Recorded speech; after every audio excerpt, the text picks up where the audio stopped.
Welcome to Hello, my name is Jenna. Today is very, very special because I'm on a live video with the pink-haired sober witch, aka Sunshine Witchski. And I am so, so honored to have her here with us today, because she is here to gift us with a whole new and refreshing take on healing and restoration. And as you know, that's what we're all about here. So welcome, Sunshine. Hi, Thank you. Jenna. Thanks for having me. You're welcome. Thanks for being with us. And from what I understand, your approach to healing and recovery, specifically from, is it addiction or alcoholism? Or You know, I've been in recovery from substance use disorder, so alcohol use disorder, since 2019, but I've recently come to really recognize that my recovery path started when I left an abusive marriage in Hmm. 2015. Oh, okay. Yeah. Yeah, those cycles are kind of all related. So Yep. before we before we before we get into your business and recovery and how witchcraft plays into that, did you want to share a little bit more about kind of how that realization came that you needed to go and how it kind of connected you to your healing practices? Um, Meaning my realization that I needed to be in recovery. Yes. Yeah. It goes back, like, if I think back, and I think this is probably everything in my life that I've ever had to, like, make a drastic change for. It always starts with the ruminating thought that something's not right, right? Something's not right. And so even when I look back to the marriage, my ex-husband and I tried a year of couples counseling. Um, and at the tail end, the reason why we called it quits is we'd been at it like 90 days of, like, trying to give each other what we needed for 90 days. And he violated a what in my heart was a drastic boundary before that 90 days ended. But the alcohol use disorder, again, like, I started in 2017 really thinking about my own, use of alcohol, because my father was on his deathbed from drinking. And then in 2018, I had a cousin that ended up on their deathbed. And Mm. though my father's life was saved, my cousin's was not. Sorry. Yeah, no, I appreciate that. And I'm very honored to know that some of my work is done with his name, and his thoughts in mind. But yeah, it was all of it starts with this ruminating thought, like, I'm doing something that does not ring true to myself anymore, right? And I don't care what it is, leaving a job, leaving a relationship, leaving some kind of form. I call it self-abandonment, right? So Mhm. this drinking really started to be a place of self-abandonment. And so in 2019, I started the year trying and relapsed pretty hard, pretty I relapsed, about 3 months in the first time, and then hit my rock bottom with my pretty much my second relapse of the year that took me to a place that I never wanted to meet that version of myself again. Ooh, you hit something with that. I can relate in my own way. No, I don't think any of us end up stepping into recovery because we were happy with who we were before we got there.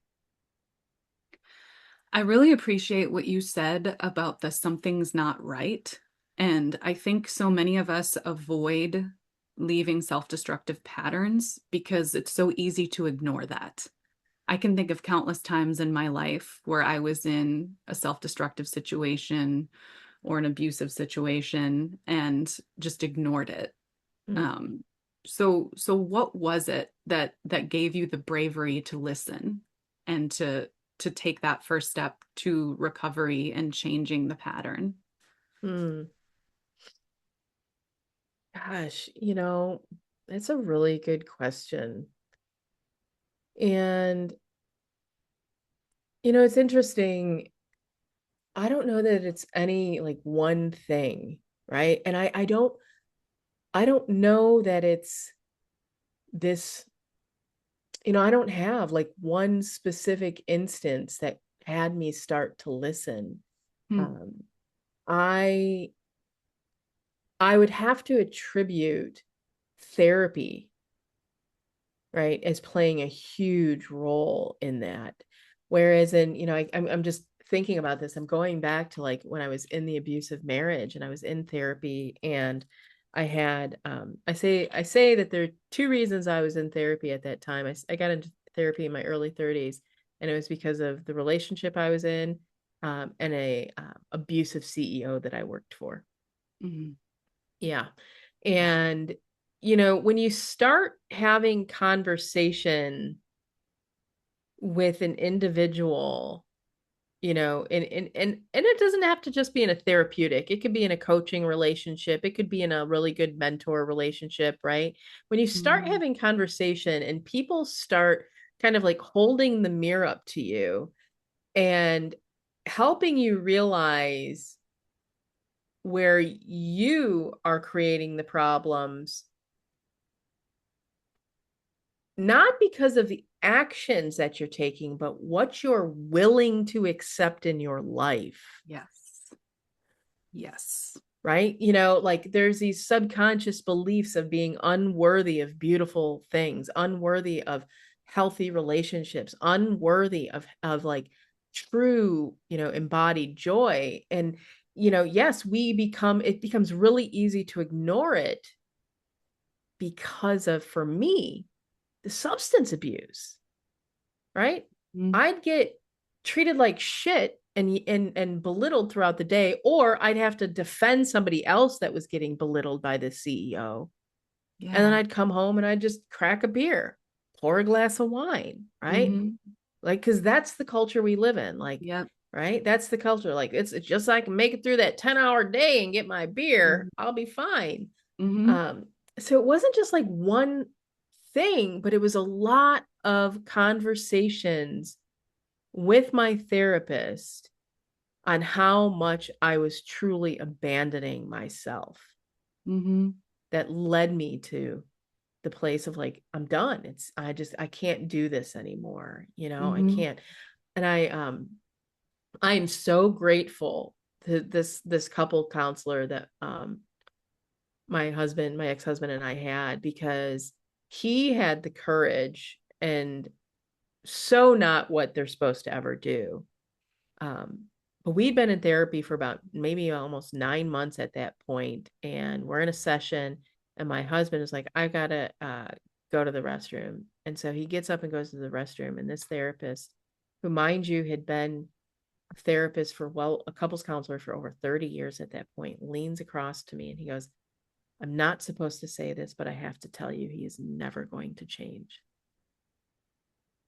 This is never going to change for me. Like, because my ex-husband just could not comprehend his role in what was going on. And so, it's like I had these therapists in my life, and I think a lot of times this is running through my head. I Hmm. think a lot of times this is where podcasts and these things like today are showing up for people in this way, where Yeah. they're starting to hear and understand how much they've abandoned who they are to Yep. try to fit into some other definition of what someone thought they should be or wanted them to be. That is so beautifully said. And I have a couple things I want to share in response. I'm so grateful for that therapist too. I understand they have to maintain a professional structure, but I think we need a lot more therapists like that.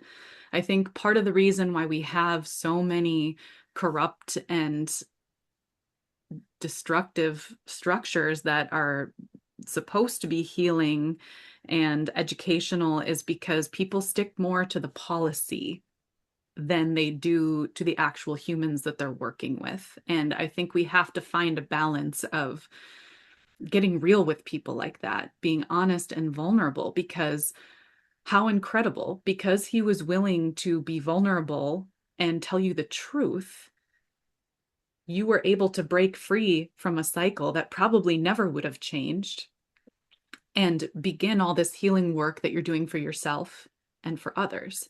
And so I think it was very brave of him to do that. I think we need more of that, just more of that honesty, because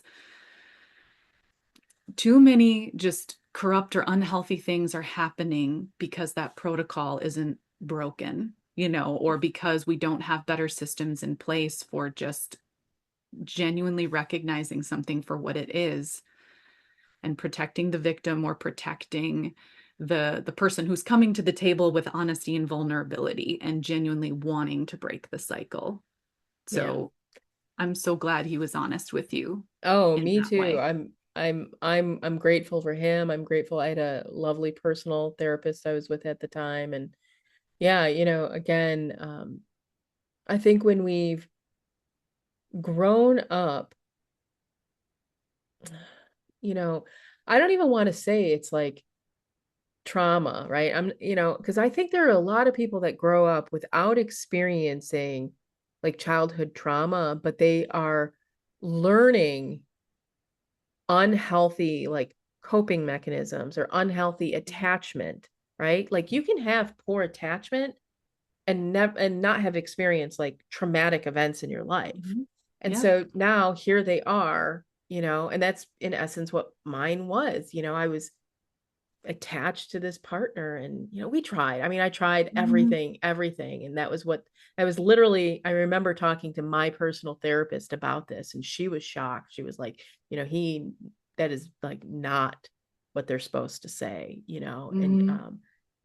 but it was this beautiful validation, the conversation that her and I had about, again, how much I kept trying to do all of the work for us both. Yeah. I kept trying to change or shift or adjust or do all of these things. And, frankly, I think the only reason I lasted as long as I did in the relationship is because of the drugs and the alcohol at that time. Mhm. I look back at what I accepted at that point in my life. I think about the me version. No way, no way would I have accepted. Mhm. Nope. Yeah. Wow. Thank you for sharing that. It kind of naturally leads into something I wanted to ask you about, and then maybe we can circle back to talk about witchcraft and recovery and how Yeah. it all pieces together, because I think we're at a good place to talk about some more realizations that you had. And part of the reason that I'm so grateful for the things that you say is because it's really going to help my audience, because we talk a lot about remembering who we are, remembering our own divinity is a big part of my message, but also self destruction and the shame that comes with it. And of course, the things that we do as adults are protective measures that we take as children, but we're not really taught how to recognize that. We're taught to just be shamed. And shame is just this visceral thing that just grips you. And it's so hard to release. And so, your article that you wrote on Medium about a year and a half ago really stood out to me. And you said a couple things in there that I just loved. And um, I'm just going to read a few of them and then maybe we can just talk about it really quick. So, one thing you said is, I learned early that love was something you had to earn. Safety was temporary and silence was protection. Just based on what you already shared, I can see how that might have played out in your relationship a little bit. And this safety was temporary, silence was protection. Man, that's one of the hardest things when it comes to cycles of abuse and addiction, because especially when we're children, we're conditioned to stay safe, and it can be so hard to learn how to address that as an adult. So can you share more about that quote and how it's played out kind of in your life, or how you came to recognize that and kind of replace this shame idea with this safety and silence being protective measures? Yeah,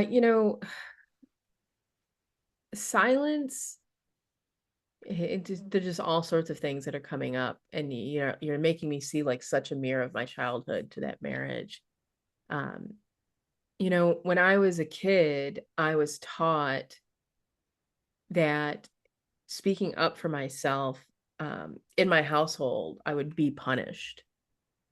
Right. So if I was upset, if my brother was bullying me, if I didn't like I was taught that any time that I tried to speak up for myself, I was punished. I was, belittled, yelled at, sent to my room, threatened, right? And not by a stranger, by Mm-hmm. my father, right? Um, and even with my mom, it was reiterated where, my mom was the same thing happened to her. Like my dad, she was shut down. And so my mom would often talk to me about that. So there was just this whole Mm-hmm. kind of pattern of like, it is safer to stay quiet and to bury one's emotions, right, than it is to ever speak up. And so this was a lot of the patterning throughout my young adult life and into my marriage, where it was safer to try to figure out a way to change, fix, adjust, do something different with myself than it ever was to me to speak up and expect somebody else to address the problem with me, right? So it took a lot of courage for me to end up being in therapy with my ex-husband. um, and I don't know up until like even right now that I would have realized or I would have labeled what I felt, what the emotions were that I was experiencing as being shame, right? It was lack of safety, right? Because I Mm-hmm. didn't feel, but I don't know that I would have ever labeled that I felt ashamed of having emotion until like literally we're having this conversation. Um, Mm-hmm. because what I was taught as a child was it was wrong, right? And we feel shame when somebody else tells us what we're doing is not right in their eyes. And those are very intentional words, not right in their eyes, right? Because it doesn't matter what it is, they have a judgment that what we are doing. And so therefore they project shame. Yep. Um, and And it's, we it's, internalize it. yeah, we do, we Mm-hmm. internalize it. And so, it took a lot of unprogramming around shame to really face it. And I don't think I ever dealt with that. Like, even though I was in therapy all those years, we never had conversations around shame. We didn't talk about Mm-hmm. shame. That wasn't the conversation, right? I didn't have Mm-hmm. labels for that. I didn't have an understanding that this is the way that I was feeling. It Mm-hmm. wasn't until I had stepped into recovery. And it's interesting because I'm thinking a lot about this again because I'm about to start writing about all of this, like writing my next book is kind of Mm-hmm. around what I'm sharing. Like, I about 5 or 6 months into my recovery from alcohol abuse now at this point, because mind you, I was still using even after I found the Mm-hmm. courage to leave my ex-husband. I was still drinking. I still had all of this, like, I'm going to call it heartache and pain that I had, from my childhood that I just never addressed. I repeated it all with my ex-husband and then I got out of it. Um, and it would be lovely to say that then I went in this healing path, but the reality is I fell in love with an addict Mm-hmm. and we drank and drugged for 4 more years, 3 more years. Pretty hardcore, drank and drugged Mm-hmm. for 3 more years. So I'm like 6 months into my recovery from alcohol use, and I start doing this very intensive study into the chakras. And I come to this understanding, and people may have other, beliefs, but yeah, I trust spirit that shame shows up in our sacral chakra. Yes, I can relate to And that. and it does this, and so it does this, and all sorts of impacts that it has in our life. But my goal at that point was to heal, to bring more alignment and healing into these chakras, so that my life, my energetic life, could start to be well positioned to do the magic to bring about bigger changes, right? And so I had this practice that I would do, and I did this for like almost a year and a half, where every morning I would get up and I would do yoga. And we're not talking like an hour of yoga. I would basically do a modified version of a sun salutation, and I would pause in certain poses to activate and open the chakra that was associated with that pose. Yeah. And so the pose that I would do for the sacral chakra was pigeon pose. And if you're familiar with pigeon pose, you can do it sitting in a chair, but I would do it on a mat on a Mhm. floor, and you kind of like, you bring up your leg, and it really opens the hips up. Well, the hips are right where that sacral chakra is. And so I would sit Mhm. into that pose, and I would sit there, and I would say, when on the left, on the right hip, I release all shame. I release all shame. And I would imagine in these moments all the things that I had shame for. They would come up just every day. I did this every single day for like a year and a half. And Mhm. all of these various stories of my past, of my childhood, of what I did the day before. It didn't matter what it was. These like thoughts and these visions would come up, and I release all shame, and I would imagine as I felt that hip opening, and it was painful, like there's a lot of Mhm. pain. I would imagine it just kind of like flowing out of my body, and it would visually kind of just extend out. And as it sat in front of me, I would watch this like, visualization of what that shame looked like turn into all of these little tiny hearts. And Mm. those little tiny hearts would flow all the way back into me, Wow. because the act of releasing the shame was an act of self love. And then I would switch to Mhm. the left side, and I would release all of the guilt that I ever carried, right? All of the guilt, because other individuals shame us, and we often feel guilty for the things that we do, right? So I would release both of these. And that to me was the biggest act that I did to work through all of the shame that I carried years, years. Yeah. And that's beautiful. And I wanted to speak for a moment about the sacral chakra, and then that's kind of like a good segue into my next question of something that you said, because it relates to these healing practices. But for my listeners who don't know, the sacral chakra, it's the orange one, meaning like it's associated with the color orange. It's kind of located between like your navel and kind of like your genitals kind of area. Like it's in that sort of, like, if you identify as female, kind of where your womb would be. And that's, I love the little tail that appeared right when I said womb. That was great. um, Kind of right in that area, the creation center, right? And I don't think it's a coincidence that that's where we often carry our shame, especially as women, because there's so much that we're shamed for, just related to everything.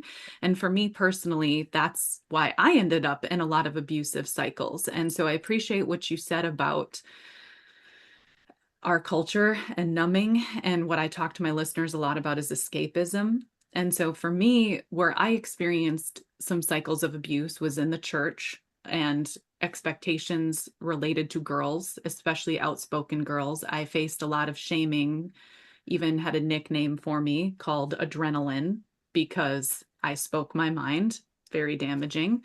And just all of the stories and sexist things that were out there about women and in the media. And I was very sensitive to that at a young age because I'm a storyteller. And so, but human beings are storytellers and listeners, that's how we function. So for me, a lot of the shame that I experienced was from being female. And so I also have had my own version of escapism and self destruction related to that, and willingly letting my body be abused because I was sort of conditioned to allow that. And so, kind of like you, my sacral chakra is the one that I have also felt called to heal. And how it's shown up for me is in my dreams. I do a lot of dream work. That's where a lot of my psychic gifts have kind of manifested. And once I started going to physical therapy to heal my pelvic floor and my lower back, there like no clear cause for the damage there. A lot of it was psychological buildup. And so once I started healing that place physically, I started having these dreams where I'd be pulling bats off of like my sacral area. They would be like clinging to me and biting to me, and I'd be pulling them off. And it was kind of my spirit's way of clearing sort of that vampiric energy that had manifested there, causing shame, or manifested as the story that I told myself about allowing my body to be abused because that abuse was where my worth was, according to what women are conditioned to believe. And I could be wrong, but as I heard you speak about your work with your ex-husband, feeling like you had to be the one to do all the work, I think that's very much a role that women are put into as well, and taking on all of that. So some of those things came to mind as you were speaking. Um, so thank you for going there. Mm. I wanted to